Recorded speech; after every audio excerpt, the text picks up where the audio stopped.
Hi, this is Sai Potana, founder at Embedded Systems AI LLC.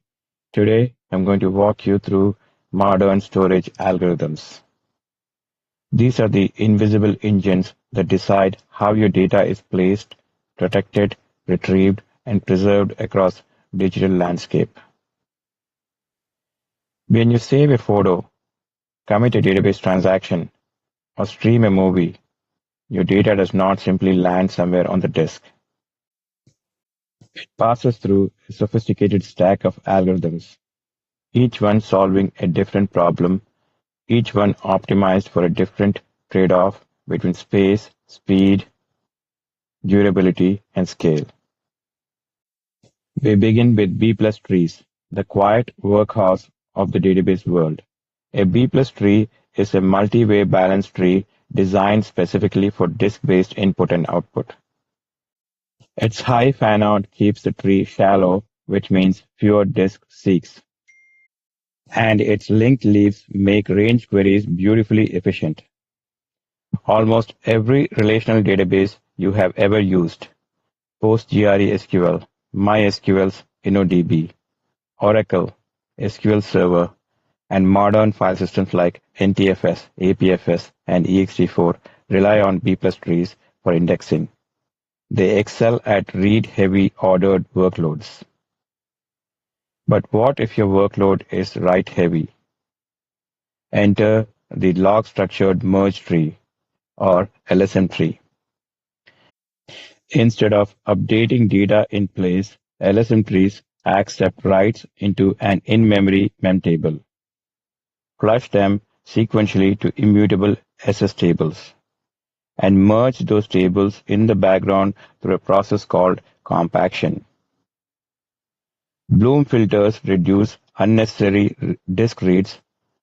This design is why systems like Cassandra, RocksDB, HBase, and InfluxDB can ingest enormous volumes of data at high speed. They are optimized for SSDs and for write-heavy, time series, and large-scale workloads. Now, performance is one thing, but durability is another. This is where write-ahead logging and journaling come in. The principle is simple but profound. Record your intent before you act. Before any data is written to its final location, the system appends a log entry describing what it's about to do. If the system crashes mid-write, on recovery, it can replay the log and restore consistency. This is how databases guarantee ACID properties and how file systems like ext4, XFS, NTFS, and ZFS protect against corruption. Of course, even the fastest storage is useless if you have to hit the disk every time. That is why caching algorithms are so critical. LRU evicts the least recently used items. LFU tracks frequently used items instead. ARC adapts intelligently between recency and frequency. Clock and ClockPro use circular reference bits for efficiency. And Tiny LFU combines frequency sketches with LRU for modern web caches. These algorithms power your operating system's page cache, your database buffer pool, your CDN, and your key value stores. Now we'll look into the physical medium itself, the world of SSD and flash algorithms. Flash storage is fundamentally different from spinning disk. The flash translation layer maps logical blocks to physical pages, where leveling spreads writes evenly so no single cell burns out prematurely. Garbage collection reclaims invalid pages. Trim tells the SSD which blocks are no longer needed. Write amplification must be carefully managed. And cutting-edge approaches like zoned namespaces give the host direct control over sequential write zones. Every NVMe drive in your laptop or data center relies on this invisible choreography. When we move to the data center scale, reliability becomes paramount, and here we see two competing philosophies: RAID and erasure coding. RAID replicates or stripes data across drives for fast reads and simple recovery. Erasure coding, by contrast, splits data into K data blocks plus M parity blocks, offering far better capacity efficiency at scale. That is why hyperscale object stores like AWS S3, Azure Blob, Google Cloud Storage, and Blackblaze use erasure coding.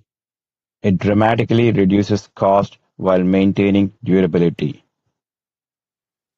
At the largest scale, we enter the realm of distributed storage algorithms. Consistent hashing distributes data across nodes with minimal movement when nodes are added or removed. Replication and quorum protocols ensure availability. Consensus algorithms like Raft and Paxos coordinate updates across replicas.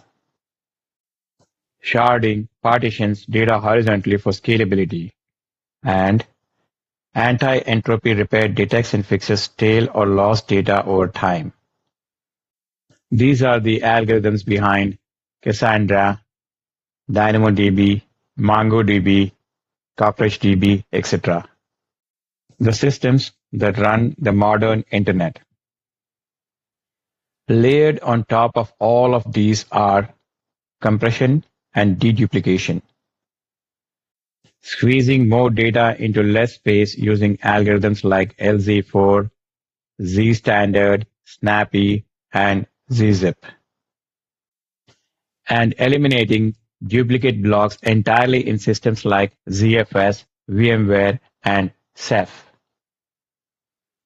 The savings in space, bandwidth, and cost are enormous. Finally, these algorithms manifest through three storage abstractions: block storage for databases and virtual machines, file storage for hierarchical access, and object storage for cloud-scale media, backups, and data lakes. Each model serves different workloads and access patterns. So what's the big picture? Modern storage is not a single algorithm. It's a multi-layered system. From your application down to the physical media, your data passes through caches, indices, journals, file systems, SSD translation layers, RAID or erasure coding, and distributed coordination. Every layer running a specialized algorithm working in concert. To sum it up, B trees excel at reads, LSM trees excel at writes, caching and journaling guarantee speed and reliability. Erasure coding and distributed algorithms enable hyperscale at low cost. And choosing the right algorithm is always a matter of matching workload, hardware, reliability requirements. So next time, when you upload a photo or query a database in milliseconds, remember that behind that seamless experience lies a tower of mathematical elegance: trees and logs, hashes and quorums, parity blocks and Bloom filters, all working silently to keep our data fast, safe, and forever within our reach. Thank you.